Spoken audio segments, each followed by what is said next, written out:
Okay, so the 26th Melacha is slaughtering on Shabbat. It is forbidden to kill animals on Shabbat.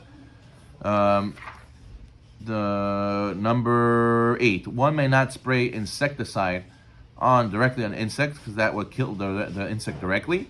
However, it is permitted to spray around the perimeter of the area where the insects are in order to prevent them from entering the other area, right? So let's say you have ants all over the place. You don't want it to go to the other room, so by the door you spray some insecticide. That way they won't come close to the door. You're not spraying it on them, you're spraying it in a place where you don't want them to go. That way it'll block them. Okay. When doing so, one must open a window to give them a potential escape route, so it's death, and one's violation of shochet is not inevitable, right? It has to be that they can't be this is the only way out, because if it's the only way out, so they're for sure going to walk into your insecticide. So therefore, a person has to make it that they also have a way out. Number 9, one may flush the toilet even though there might be insects in the bowl, and also one may wash his hands with water that has bugs in it, even though some bugs might be killed. Number 10, one who has a pet, such as a bird, and the bird only eats insects or worms. You may place the insects or worms in the cage even though they will be eaten by one's pet, because you're not killing it, the pet is killing it. Okay, 11, one may not place a mouse that was caught in a mouse trap directly in front of a cat. Rather, one should put far enough away that it could potentially escape. 12, strictly speaking, it is permitted to kill head lice on Shabbat. Originally, Shulchan Aruch says that those are not considered, based on the Gemara, those are not considered prohibited to kill on Shabbat. Why? Well, the Gemara says they have to be similar to the goats and the sheep in the temple. Goats and the sheep in the temple, they were able to procreate. And the Gemara's understanding is that lice do not procreate. Well, that's a big problem because science says today that they do lay eggs and they do procreate. So therefore, what is the Gemara saying? Seemingly, it should be forbidden to still kill head lice. Well, there's a lot of explanations.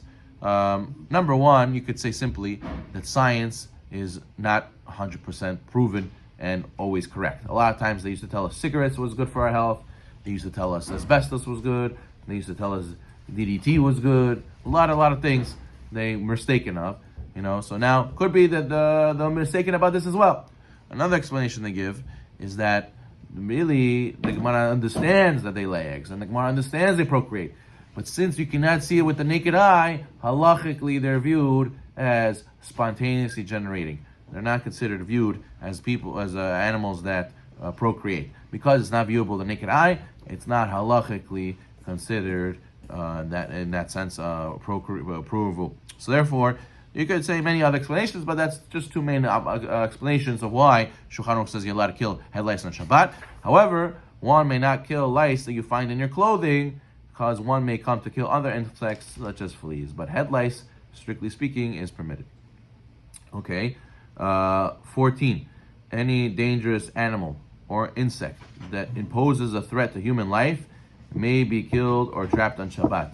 This creature may be killed even if it's not presently pursuing anybody, since its mere presence in the vicinity is considered a threat.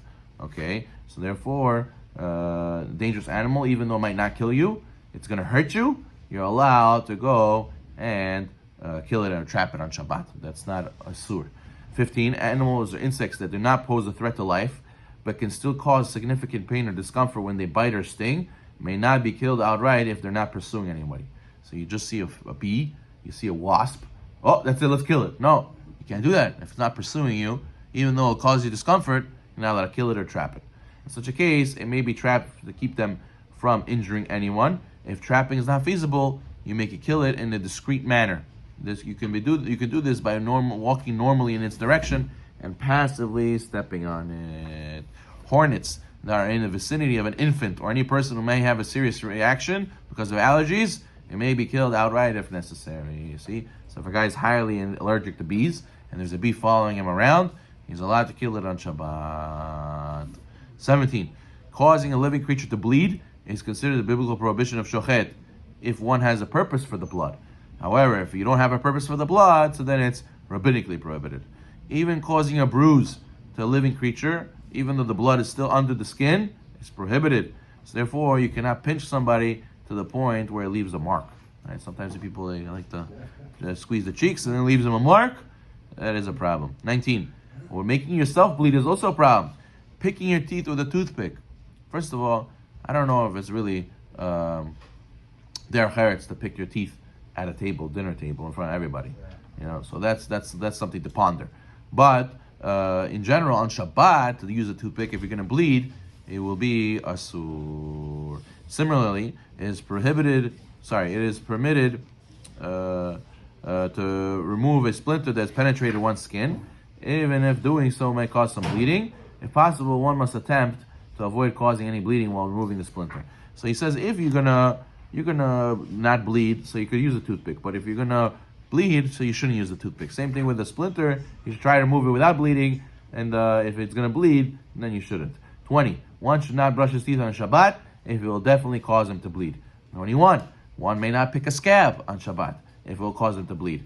And then we're going to talk next time in the later classes about drawing blood for medical reasons. For if you're sick, these are all things that are derabanan. So maybe for a cholesh and bosakana will be permitted, but that's for sure for those causing yourself to bleed is asur. Baruch Amen. Amen.